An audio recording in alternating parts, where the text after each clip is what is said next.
পিডিস math ক্লাসে সকলকে স্বাগত। আজ আমি WBH এর টেস্ট পেপারের পেজ নম্বর 1-এর বীরভূম ডিস্ট্রিক্ট ইন্টার স্কুল টেস্টের বড় কোয়েশ্চেনগুলো সমাধান করব। আগের ভিডিওতে 5, 6, 7, 8 এই বড় কোয়েশ্চেনগুলো সমাধান করেছিলাম। আজ 12, 13, 14 এই বড় কোয়েশ্চেনগুলো সমাধান করব। বড় কোয়েশ্চেনের 12 দাগের 1-এর কোয়েশ্চেনটা আছে, একটি সুষম বহুভুজের প্রতিটি অন্তকোণ ও বহিকোণের অন্তর 108 ডিগ্রি হলে প্রতিটি অন্তকোণের বৃত্তীয় মান নির্ণয় করো। তাহলে আমি প্রথমেই ধরে নেব যে ধরি অন্তকোণটা x আর বহিকোণটা y। ধরি সুষম বহুভুজের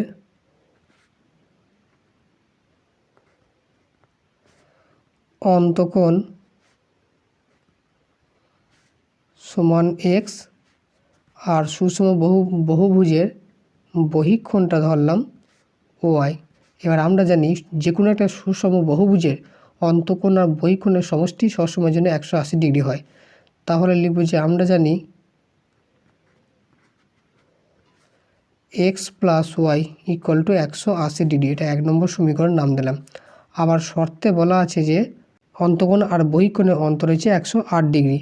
তাহলে অন্তকোণ মাইনাস বহিকোণ = হয়ে গেল 108 ডিগ্রি। এটা হলো 2 নম্বর সমীকরণ। এবার 1 ও 2 সমীকরণ সমাধান করে x আর y এর মানটা বের করতে হবে। তাহলে 1 নম্বর সমীকরণ আছে x + y = 180, আর 2 নম্বর আছে x - y = 108। এখানে অপনয়ন করলে yটা কেটে গেল, 2x = হয়ে যাবে 8 আর 288। তাহলে x = হবে 288/2। 2 1 2, 2 4 8, 2 4 8। তাহলে x = হলো 144। তাহলে অন্তকোণটা বেরিয়ে গেল 144 ডিগ্রি।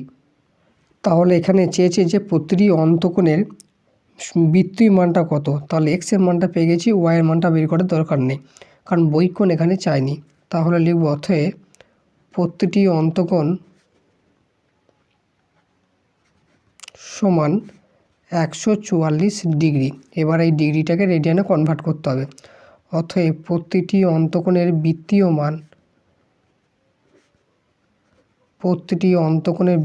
মান হবে 144 ডিগ্রি। একে রেডিয়ানে কনভার্ট করলে π/180 দিয়ে গুণ করতে হবে।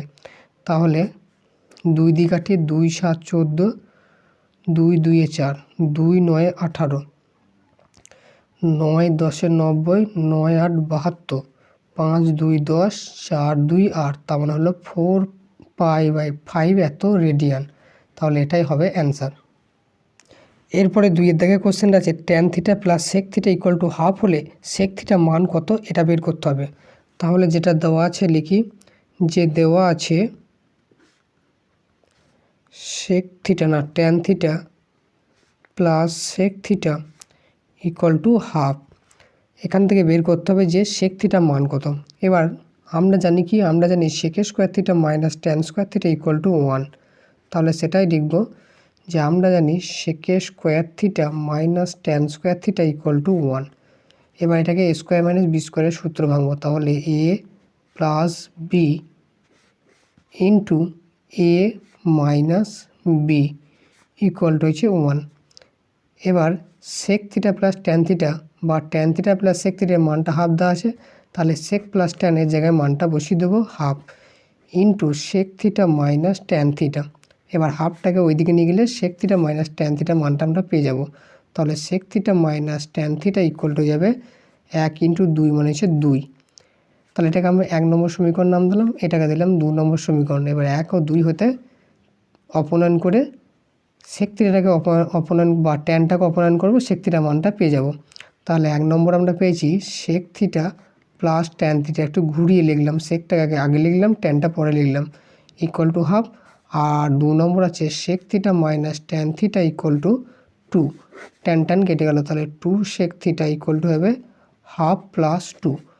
2 sec θ = 2 লস হবে 2 2 4 1 5, 5 এর 2। তাহলে sec θ = হবে 5 এর 2/2। 2 টেনে নেমে যাবে, তার মানে 5 এর 4। তাহলে sec θ মান হলো 5 এর 4। এটাই হবে অ্যান্সার। তাহলে লাস্টে কনক্লুশন টেনে দেবো যে অতএব sec θ মান হলো 5 এর 4। এটাই হবে অ্যান্সার। এরপরে 3 দাগে কোশ্চেনটা আছে থিটা ধনাত্মক সূক্ষ্মকোণ এবং cosec theta minus sine theta by cosec theta plus sine theta equal to 1/3 হলে cos 90 মাইনাস থিটা এর মান কত? তাহলে এখানে দেওয়া আছে থিটাটা সূক্ষ্মকোণ আর cosec theta minus sine theta by cosec theta plus sine theta equal to হচ্ছে 1/3 বা কোনাকুনি গুণ করবো, তাহলে 3 ইন্টু কোসেক থিটা হয়ে যাবে minus 3 into sign theta equal two 1 into cosec theta plus 1 into sine theta. এবার সবগুলোকে এদিকে নিয়ে আসবো, তাহলে 3 কোসেক থিটা এইটা এদিকে এলে হবে শুধু কোসেক থিটা মাইনাস সাইনটাকে ওইদিকে নিয়ে যাই, তাহলে সাইন থিটা ওইদিকে আছে, 3টা এদিকে চলে যাবে। তাহলে 3টে থেকে একটা বাদ দিলে হবে 2 কোসেক থিটা ইকুয়াল টু 3 একে 4 4 সাইন থিটা। এবার আমরা জানি যে কোসেক মানে হয় 1/sin, তাহলে কোসেকটাকে 1/sin আকারে লিখলাম আর এদিকে 4 সাইন থিটা আছে। এবার 2 একে 2 2 2 4 কেটে গেল। এবার এটা কোনাকুনি গুণ করলে হয়ে যাবে 2 into sine square theta equal two 1। তাহলে sine square theta equal two হলো হাফ, তাহলে সাইন থিটা ইকুয়াল টু কত হবে √1/2, তার মানে 1/√2। এবার আমাকে বের করতে হবে যে cos 90 মাইনাস থিটা এর মান কত। আমরা জানি cos 90 মাইনাস থিটা মানেই সাইন থিটা, আর সাইন থিটার মানটা আমরা পেয়েছি 1/√2 এইটা, তাহলে এটাই হবে অ্যান্সার। খুব সিম্পল কোশ্চেন ছিল তিনটেই। এরপরে 13 দাগে আগের কোশ্চেনটা আছে, সূর্যের উন্নতিকোণ 45 থেকে বৃদ্ধি পেয়ে 60 ডিগ্রি হলে একটি খুঁটির ছায়ার দৈর্ঘ্য 3 মিটার কমে যায়, খুঁটিটির উচ্চতা নির্ণয় করো। এখানে ধরলাম এবি একটি খুঁটি, প্রথমে সূর্যের উন্নতিকোণ ছিল 45 ডিগ্রি, সেখান থেকে উন্নতিকোণটা বেড়ে 60 ডিগ্রি হয়ে গেল। তখন দেখা গেল যে তার যে ছায়াটা 3 মিটার কমে গেল, তার মানে সি থেকে ডি হবে 3 মিটার কমে বি থেকে ডি পর্যন্ত হলো। বের করতে হবে যে খুঁটিটির উচ্চতা কতটা। তাহলে আমি ধরি এবি হলো খুঁটিটির উচ্চতা,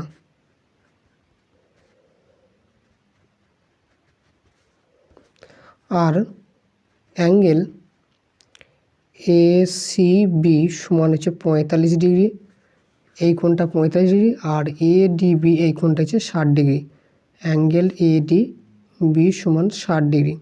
আর বলেছে ছায়াটা 3 মিটার কমে গেছে, তাহলে সি থেকে ডি অবশ্যই 3 মিটার হবে, এবং সি থেকে ডি সমান হচ্ছে 3 মিটার। আর আমি ধরে নেব যে বি থেকে ডি সমান এক্স, আর ধরি বিডি সমান হচ্ছে এক্স মিটার। তাহলে এইখান থেকে এইটুকু এক্স আর এইখান থেকে এইটুকু 3, তাহলে টোটাল বিসিটা হবে এক্স প্লাস 3। অতএব বিসি সমান এক্স প্লাস 3 এত মিটার। এবার দুটো ত্রিভুজ থেকে ক্যালকুলেশনটা হবে। তাহলে প্রথমে আমি ত্রিভুজ এ বি ডি থেকে পাই, তাহলে এই ত্রিভুজের ট্যান বের করব।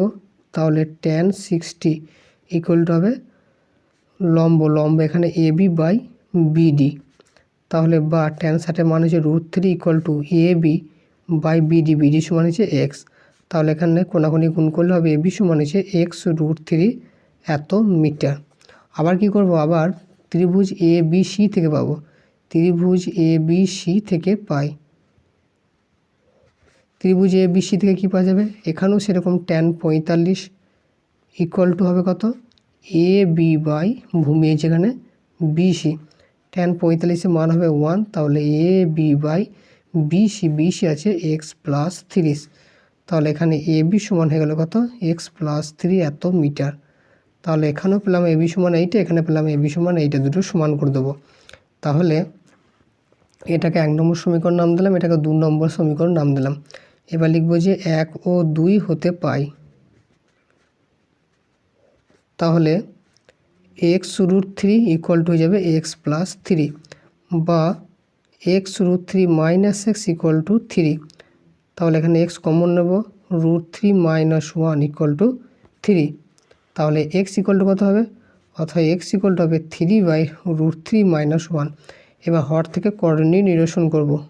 তাহলে √3 মাইনাস 1 আছে, উপর নিচে √3 প্লাস 1 দিয়ে গুণ করলাম, 3 অলরেডি ছিল, গুণ হবে √3 প্লাস 1, তাহলে নিচেটা হবে a square minus B square, তাহলে √3 স্কোয়ার মাইনাস 1 স্কোয়ার, আর উপরে 3 ইন্টু √3 + 1 অলরেডি আছে।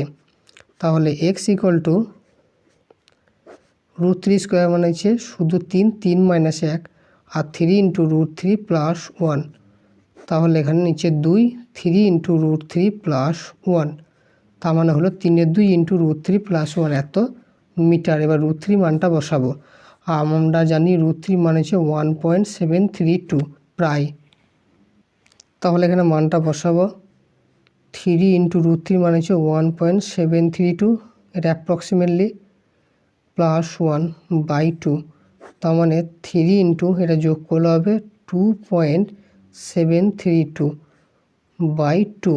এবার এটা গুণ করব, 3 2 6, 3 3 9, 3 7 21, 7 থাকলো 2, 3 2 6 6 2 8, 3 ঘর আগে দশমিক আছে, তার মানে 8.196/2। এবার 2 দিয়ে কাটাকাটি করব, 2 4 8, তারপরে 19 হলো, 2 একটা 0 নিলাম, 2 9 18, আর এধারে 16, 2 8 16, 3 ঘর আগে দশমিক, তার মানে 4.098 এত মিটার। তাহলে এখানে এক্স এর মানটা পেয়ে গেলাম। এবার এক্সটাই কিন্তু খুঁটিটার উচ্চতা নয়, খুঁটিটার উচ্চতা আছে এ বি সমান হচ্ছে x√3, তাহলে লিখব অতএব খুঁটিটির উচ্চতা সমান √3 ইন্টু এক্স, আর এখানে এক্স এর মান পেয়েছি 4.098। আবার √3 মানে অ্যাপ্রক্সিমেটলি মানটা কত বসাবো, 1.732 ইন্টু 4.098, তাহলে এই গুণটা করব, এই গুণটা করে যেটা ভ্যালু হবে সেটাই হবে অ্যান্সার। এর মানটা হবে 7.098 এত মিটার প্রায়, এটা অ্যাপ্রক্সিমেটলি নিলাম, 3 দশমিক স্থান পর্যন্ত নিলাম, এরপরে 7 ছিল তাই সেটাকে 1 বাড়িয়ে দিয়ে 8 হলো, তাহলে এটাই হবে অ্যান্সার। এরপরে 13 দাগে 2 কোশ্চেনটা আছে, কোনো রাস্তার উপরে অবস্থিত একটি বিমান থেকে দুটি পরপর কিলোমিটার পোস্টের অবনতি কোণ আলফা ও বিটা, পোস্ট দুটির মধ্যবর্তী কোনো স্থানে বিমানটি থাকলে দেখাও যে পথ থেকে বিমানটির উচ্চতা tan alpha into tan beta by tan alpha plus tan beta এত কিমি। আমি ধরলাম এ আর বি দুটো হচ্ছে কিলোমিটার ফলক, যেহেতু কিলোমিটার ফলক তার মানে দুজনের মধ্যে ডিস্টেন্স হবে 1 কিমি। এবার বলেছে এই কিলোমিটার ফলকগুলোর মাথার উপরে একটা বিমান আছে, আমি ধরলাম এই অবস্থানে সি অবস্থানে। এবার সি বিন্দু থেকে একবার এতে তাকাচ্ছে, একবার বিতে তাকাচ্ছে। এবার সি থেকে এতে তাকালে তার অবনতি কোণ বলেছে আলফা, তাহলে এটা আলফা হলে এটাও আলফা হবে। আবার সি থেকে একবার বিতে তাকাচ্ছে, তখন তার অবনতি কোণ হচ্ছে বিটা, তাহলে এটা বিটা হলে এটাও বিটা হবে। এবার বের করতে বলেছি যে এই বিমানটা মাটি থেকে কত উপরে আছে, আমি ধরলাম এটা হচ্ছে ডি বিন্দু, তাহলে সিডি এর দৈর্ঘ্যটা এখানে বের করতে হবে। তাহলে যেহেতু এ আর বি দুটো কিলোমিটার ফলক, তাহলে এ থেকে ডি টোটাল ডিস্টেন্স হবে 1 কিলোমিটার, আগেই বলেছি। এবার আমি ধরে নেবো যে এডি অথবা ডিবি যে কোনো একটা এক্স, আমি ধরলাম এ থেকে ডি সমান হচ্ছে এক্স কিমি। তাহলে এবার প্রথম থেকে লিখি, ধরি এ ও বি হলো দুটি কিলোমিটার ফলক,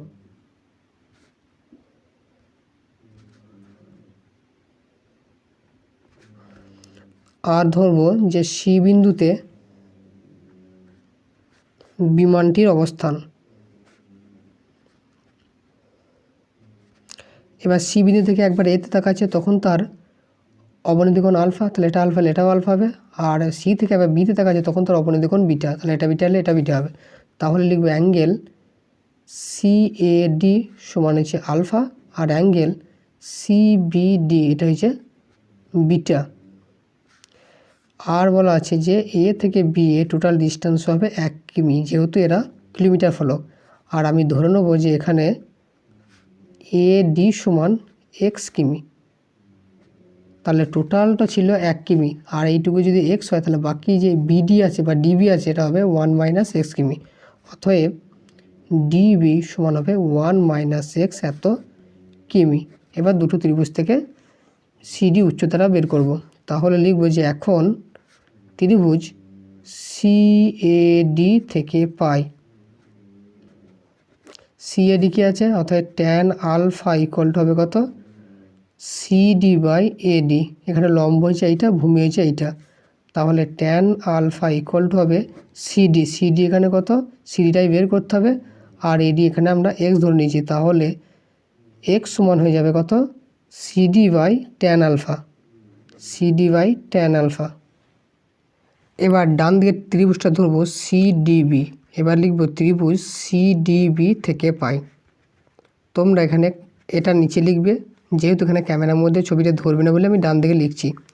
তাহলে এখানে ট্যান বিটা ইকুয়াল টু হবে কত, লম্ব লম্ব এখানে সিডি আর ভূমি এখানে ডিবি, তাহলে ট্যান বিটা ইকুয়াল টু হয়ে যাবে সিডি বাই ডিবি। ডিবি মানে হয়ে যাবে 1 - x এত কিমি।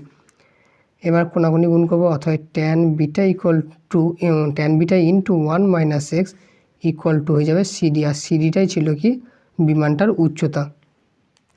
তাহলে এটাকে আমি ঘুরিয়ে লিখি যে সিডি সমান 1 - x into tan beta.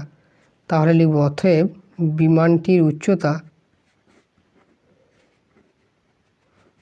CD সমান 1 - x ইন্টু ট্যান বিটা। এবার এক্সের মানটা এখান থেকে আমরা বসিয়ে দেবো, অতএব সিডি সমান 1 - x, এক্স মানে এখানে পেয়েছি CD by tan alpha into tan beta. এবার সিম্পলিফাই করব, সিডি ইকুয়াল টু এখানে ট্যান আলফা লস হবে 1 ইন্টু ট্যান আলফা মানে ট্যান আলফা মাইনাস সিডি, আর এদিকে ট্যান বিটা গুণ আছে। এবার ট্যান আলফাটা এটা এদিকে চলে এলে গুণ হয়ে যাবে, তাহলে CD into tan alpha equal to tan alpha into tan beta. এটা গুণটা করে দিই, ট্যান বিটা মাথার দুজনের সাথেই গুণ হবে, মাইনাস সিডির সাথে একবার গুণ হবে সিডি ইন্টু ট্যান বিটা। এবার এই সিডিটাকে আবার এইদিকে নিয়ে আসবো, তাহলে এদিকে আছে সিডি ট্যান আলফা, আর ওইদিকে সিডি ট্যান বিটাটাকে এদিকে নিয়ে গেলে প্লাস হয়ে যাবে, আর ডান দিকে পড়ে আছে tan alpha into tan beta. এবার এখান থেকে সিডি কমন নেবো, তাহলে tan alpha plus tan beta equal to tan alpha into tan beta. তাহলে অথবা সিডি সমান হয়ে যাবে, এইটাকে ওইদিকে পাঠালে ভাগ হয়ে যাবে, তাহলে উপরে হলো tan alpha into tan beta, আর নিচে হবে tan alpha plus tan beta. তাহলে সিডি সমান পেলাম এইটা এত কিমি, আর সিডিটাই ধরেছিলাম যে বিমানটির মাটি থেকে উচ্চতা। তাহলে লিখে দেবো যে অতএব পথ থেকে বিমানটির উচ্চতা সমান tan alpha into tan beta by tan alpha plus tan beta এত কিমি। এটাই হবে অ্যান্সার। এরপরে 14 একের কোশ্চেনটা আছে, কোনো সমকোণী চৌপলের দৈর্ঘ্য প্রস্থের 3 গুণ ও উচ্চতার 5 গুণ এবং আয়তন 14,400 ঘনসেমি। চৌপলটির সমগ্রদলের ক্ষেত্রফল নির্ণয় করো। এখানে বলে দিয়েছে যে দৈর্ঘ্যটা প্রস্থের 3 গুণ, আবার দৈর্ঘ্যটাই উচ্চতার আবার 5 গুণ, তার মানে এখানে দৈর্ঘ্যটাই ধরতে হবে। তাহলে ধরি সমকোণী চৌপলের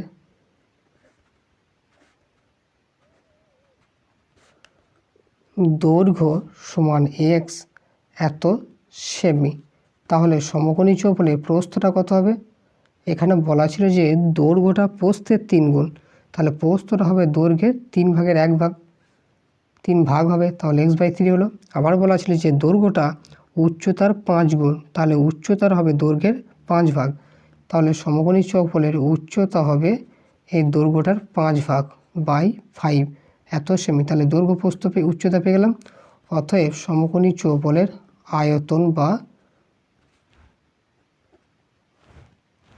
তাহলে আয়তন হবে কত, দৈর্ঘ্য ইন্টু প্রস্থ ইন্টু উচ্চতা, তাহলে x into x/3 into x/5 এত ঘন semi.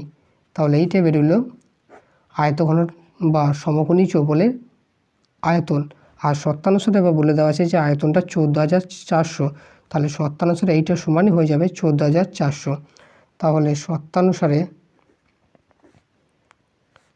x into x/3 into x/5 equal to হয়ে যাবে 14,400। এক্স ইন্টু এক্স, এটা হয়ে যাবে এক্সের কিউব, আর 3 5টাকে ওইদিকে পাঠালে গুণ হয়ে যাবে 3 ইন্টু 5। এবার যেহেতু বাঁ দিকটা কিউব আছে, তাহলে ডান দিকটাকে কিউব আকারে নিয়ে আসবো। 144কে ভাঙলে হয় 12 12 144, তাহলে 12কে ভাঙবো 3 2 6 6 2 12, আর একটা 12 হবে 3 2 6 6 2 12, আর এখানে পড়ে আছে দুটো শূন্য মানে 100। 100কে ভাঙবো 5 2 10 5 2 10 10 10 100, আর এধারে 3 ইন্টু 5 পড়ে আছে। তাহলে x s cube equal to কী হলো? এবার 2 দেখবো কটা আছে, 1 2 3টে, তাহলে 2 3টেকে এক কাছে করলাম, আবার 3 আছে কটা, 1 2 3টে, 3টেকে এক কাছে করলাম, আবার 2 আছে 1 2, এখানে একটা 3টে, 2 ইন্টু 2 ইন্টু 2, আর এখানে 5ও আছে 3টে। তাহলে এদিকটা কিউব, এই দিকটা কিউব তুললে কী হবে, এইদিকে এই 3টের জন্য একটা হবে, এই 3টের জন্য একটা হবে, এই 3টের জন্য একটা হবে, এই 5টা 3-এর জন্য একটা 5 হবে। তার মানে 2 3 6 6 2 12 5 12 60, তাহলে এক্স ইকুয়াল টু হলো 60। তাহলে এক্সের মানটা পেয়ে গেলাম। এবার এক্সের মানটা এখানে বসিয়ে দিলে দৈর্ঘ্য প্রস্থ উচ্চতা সব বেরিয়ে যাবে, আর দৈর্ঘ্য প্রস্থ উচ্চতা বেরিয়ে গেলে তার সমগ্রতলের ক্ষেত্রফল পেতে কোনো সমস্যা নেই।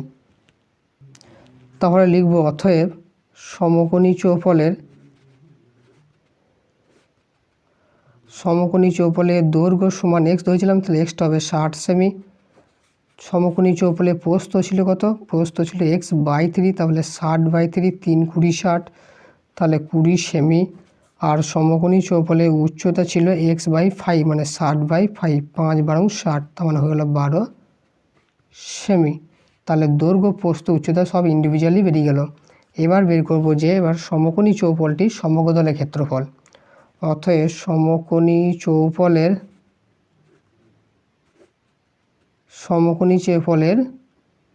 সমগ্র তলের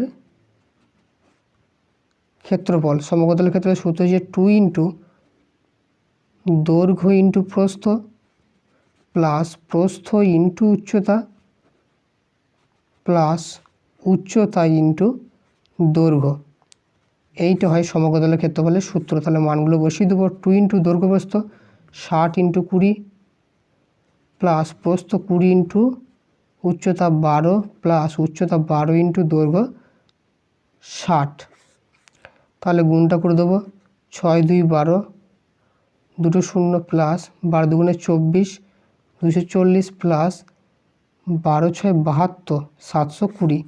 এবার সব কটা যোগ করব, 1200 প্লাস 240 প্লাস 720, তাহলে 2 ইন্টু এইগুলো সব কটা যোগ করলে হবে 2160। তাহলে 2160 ইন্টু 2 মানে হচ্ছে 2 0 0 2 6 12 2 হাত, তাহলে 1 2 1 2 1 3 আর 2 2 4 4320 এত বর্গ সেমি। তাহলে এটাই হলো কি সমকোণী চৌপলের সমগ্রতলের ক্ষেত্রফল, এটাই বের করতে বলেছিল, তাহলে এটাই হবে অ্যান্সার। এরপরে 14-2 কোশ্চেনটা আছে, 12 সেমি ব্যাস বিশিষ্ট একটি সীসার গোলককে গলিয়ে নতুন 3টি ছোট গোলক তৈরি করা হলো। ছোট গোলকগুলো আবার ব্যাসের অনুপাত দেওয়া আছে 3:4:5, তাহলে ছোট গোলকগুলির ব্যাসার্ধ নির্ণয় করো। এখানে বড় একটা সীসার গোলক আছে যার ব্যাসের দৈর্ঘ্য বলা আছে 12, তাহলে ব্যাসার্ধ হবে 6। এই গোলকটাকে গলিয়ে কী করা হয়েছে, ছোট ছোট 3টে ছোট গোলক তৈরি করা আছে। আবার 3টে ছোট গোলকের ব্যাসের অনুপাতটা দেওয়া আছে 3:4:5। বের করতে হবে 3টে ছোট গোলকের ব্যাসার্ধের দৈর্ঘ্যগুলো কত। তাহলে এখানে বড় যে গোলকটা আছে এর আয়তনটা যা হবে 3টের আয়তনের যোগফলের সাথে সমান হবে, এটা এখানে সত্য। তাহলে এখানে দেওয়া আছে যে সীসার গোলকের ব্যাসের দৈর্ঘ্য, তাহলে ব্যাস আছে কত, ব্যাসের দৈর্ঘ্য, তাহলে ব্যাসের দৈর্ঘ্য আছে 12 সেমি। তাহলে সীসার গোলকের ব্যাসার্ধের দৈর্ঘ্য কত হবে, তাহলে ব্যাসার্ধের দৈর্ঘ্য সমান হবে 12 অর্ধেক হচ্ছে 6 সেমি। তাহলে সীসার গোলকের আয়তনের সূত্র হচ্ছে 4 3 পাই আয়তন, 4 3 পাই r এর কিউ, আর কিউ মানে হচ্ছে এখানে 6 এর কিউ, এত ঘন সেমি। এবার এই আয়তনটা কী হবে, 3টে ছোট আয়তনের যোগফলের সঙ্গে সমান হবে। এবার যেটা দেওয়া আছে যে এবার ছোট গোলকগুলির ব্যাসের অনুপাত দেওয়া আছে 3:4:5। তাহলে আমি ধরি ব্যাসগুলি হলো 3x 4x 5x, যেখানে এক্সটা হচ্ছে সাধারণ অনুপাত। তাহলে ধরি ব্যাসগুলি একটা 3x 4x এবং 5x। তাহলে প্রথমটার ব্যাস এইটা, দ্বিতীয়টার এইটা, তৃতীয়টার এইটা। অতএব ছোট গোলকগুলির ব্যাসার্ধ হবে কত? ব্যাসার্ধ হবে এদের অর্ধেক, 3x/2 হবে, 4x/2 হবে, আর 5x/2 হবে। এই 2টা কাটবো না, সবারই 2 থাকুক, ক্যালকুলেশনের সুবিধা হবে। এত সেমি করে আমি ধরে নিলাম। এবার অতএব ছোট গোলক তিনটে আয়তনের যোগফলটা কী হবে? এই আয়তনটা প্লাস এর আয়তনটা প্লাস এর আয়তনটা। আবার শর্তানুসারে এই তিনটে ছোটো গোলকের আয়তনের সমষ্টিটা হবে বড় গোলকের আয়তনের সাথে সমান। তাহলে এইটা ইন্ডিভিজুয়াল বের করবো না, একবারে শর্তানুসারে করে দেবো। অতএব শর্তানুসারে এই তিনটে ছোটো গোলকের আয়তনটা যোগ করি। তাহলে প্রথম গোলকটার আয়তন হবে 4/3 পাই r³ আর মানে এখানে 3x/2 তার কিউব, প্লাস দ্বিতীয়টা 4/3 পাই r³, এখানে আর আছে 4x/2 তার হোল কিউব, প্লাস তৃতীয়টা হবে 4/3 পাই আর মানে এখানে 5x/2 তার হোল কিউব, ইকুয়াল টু এই তিনটে গোলকের সমষ্টিটাই হয়ে যাবে বড় গোলকের সাথে সমান, কারণ এইটাকে গলিয়ে এই তিনটে তৈরি করা হয়েছে। তাহলে বড় গোলকটার আয়তন ছিল 4/3 পাই 6/3। এবার এই বাঁ দিকে সবার মধ্যে 4/3 পাই আছে, কমন নিয়ে নেব। আর এইটা কিউব করলে কত হবে? 3x³ 27, x³ 2x³ 8, plus 2x³ 8 নিচে হবে 4x³ 64, x³ প্লাস এখানে 2x³ 8, 5x³ 125, x³ equal to 4/3 pi into 6x³, 6x³ হয় 216, 4/3 পাই 4/3 পাই উভয় পক্ষে কেটে গেল। এবার কি করব? এখানে 8 লসক হবে, এবার এগুলো যোগ হবে, 27 x³ plus 64 x³ plus 125 x³ equal হয়ে যাবে 216। এবার উপরগুলো সব সমষ্টি করব, উপরগুলো সব কটা যোগ করলে হবে 216। তাহলে 216 x³/8 ইকুয়াল টু 216। তাহলে বাঁ দিকে শুধুমাত্র x³ রাখবো, বাকি সব ওই দিকে যাবো। তাহলে 8 × 216/216 নিচে কেটে গেল। তাহলে x³ ইকুয়াল টু 8, 8 মান আবার 2-এর কিউব, তাহলে উভয় পক্ষে তুলনা করলে হবে x ইকুয়াল টু 2। এটাই পেয়ে গেলাম x এর মান। এবার x এর মানটা এই ব্যাসের জায়গায় বসিয়ে দিলে কী পেয়ে যাবো? যে ইন্ডিভিজুয়াল ছোটো গোলকগুলোর ব্যাসের দৈর্ঘ্য পেয়ে যাবো, আর ব্যাসের পেয়ে গেলে ব্যাসার্ধ এমনিতেই পেয়ে যাব। তাহলে লিখব অতএব ছোট গোলকগুলির ব্যাসের দৈর্ঘ্য,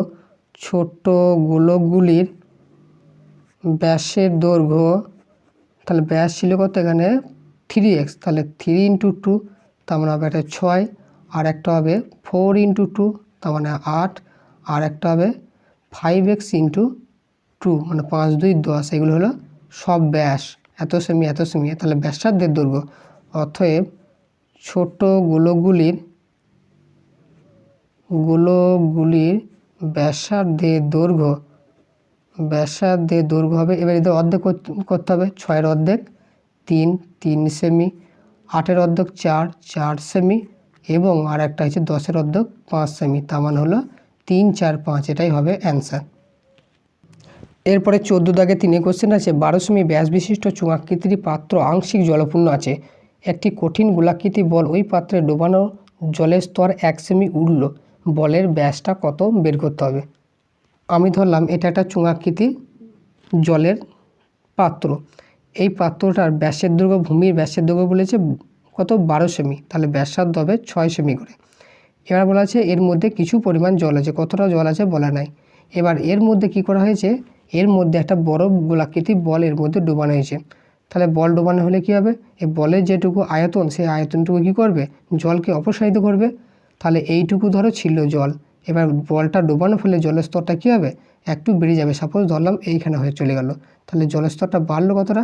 এখানে বলে দিয়েছি যে 1 সেমি জলের স্তরটা বেড়ে গেছে, তার মানে এইখান থেকে এইটুকু হবে 1 সেমি। এবার আমরা আর্কিমিডিসের সূত্রটা কি জানি? যে বলের যেটা আয়তন হবে অপসারিত জলের আয়তনের সাথে সমান হবে, মানে বলের আয়তনটা কী হবে? এই আয়তনটা বেড়ে যাবে। তাহলে এই যে যেটুকু আয়তন বাড়লো, বর্ধিত জলের আয়তনটা কী হবে? বলের আয়তনের সাথে সমান হয়ে যাবে। তাহলে এখানে আমি ধরে নেব, ধরি বলের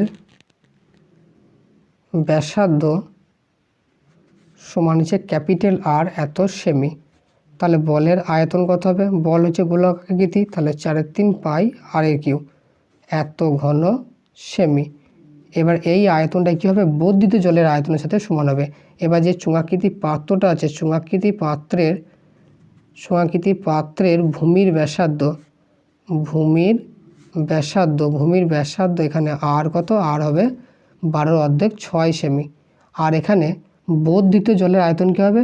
বর্ধিত জলের যেহেতু উচ্চতা 1 সেমি বেরিয়েছে, তাহলে এই 1টাকে h ধরে এইটুকু আয়তনটা বের করতে হবে।